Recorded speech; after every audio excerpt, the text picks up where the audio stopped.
একই পরিবারের সদস্যরা সাধারণত একই রাজনৈতিক আদর্শের অনুসারী হন, তবে বাংলাদেশে এমন একটি পরিবার আছে যেখানে এই সত্য খাটে না। অক্টোপাসের আটশোরের মতো ছড়ানো সেই পরিবারের সদস্যদের রাজনৈতিক সম্পৃক্ততা। বলছি বরিশালের রাশেদ খান মেননের পরিবারের কথা। তিনি এখন আওয়ামী লীগ জোটের শরিক দলের নেতা, নেতৃত্ব দিচ্ছেন বাংলাদেশ ওয়ার্কার্স পার্টির। নৌকা নিয়ে জিতেছেন 4টি নির্বাচনে, ছিলেন মন্ত্রী।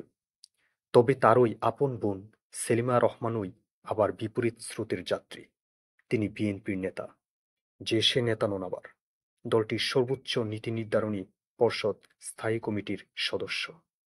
2 যুগ আগে ঢুকেছিলেন মন্ত্রিসভায়। তাদের বাবা আব্দুল জব্বার খান ছিলেন মুসলিম লীগের নেতা, যে দলটি মুক্তিযুদ্ধের সময় ছিল পাকিস্তানের পক্ষে। মেনন ছিলেন বাবা রাজনৈতিক আদর্শের বিরোধী, ছিলেন ছাত্র ইউনিয়নে চীনপন্থী অংশের নেতা। এই অংশটি মুক্তিযুদ্ধে যোগ না দিলেও যোগ দিয়েছিলেন তিনি। মেনন সেলিমার অন্য ভাইয়েরা এখন বেঁচে নেই। ভাই বোনদের মতো তারাও নানা দিকে ছড়িয়ে ছিটিয়ে ছিলেন। বড় ভাই এনায়েতুল্লাহ খান ছিলেন সুপরিচিত সাংবাদিক। মুক্তিযুদ্ধের পর তিনি উইকলি হলিডে নামে একটি সাপ্তাহিক চালাতেন। অপপ্রচারের অভিযোগে একে নিষিদ্ধ করে বঙ্গবন্ধুর সরকার। পরে সেনাশাসক জিয়াউর রহমানের আমলে তিনি হন মন্ত্রী। আরেক ভাই আবু জাফর উবাইদুল্লাহ ছিলেন খ্যাতনামা কবি। কোনো এক মাকে এবং আমি কিংবদন্তির কথা বলছি শিরোনামে 2টি বিখ্যাত কবিতা আছে তার। জিয়াউর রহমানকে হত্যার পর সেনাশাসক হোসেন মোহাম্মদ এরশাদ সরকার গঠন করলে তাতে যোগ দেন আবু জাফর।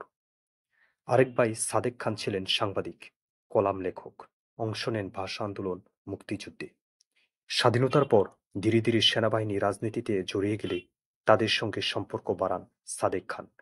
যোগাযোগ তৈরি হয় জামায়াতের সঙ্গেও। অর্থাৎ মেনন সেলিমার পরিবারটি একক রাজনৈতিক বিশ্বাস খুঁজে পাওয়া কঠিন। কি পাকিস্তান সরকার, কি আওয়ামী লীগ সরকার, কি জিয়া সরকার, কি এরশাদ সরকার, নাকি খালেদা জিয়া নিজামী সরকার, কি সেনা সরকার, সব জায়গাতেই ছিলেন তারা।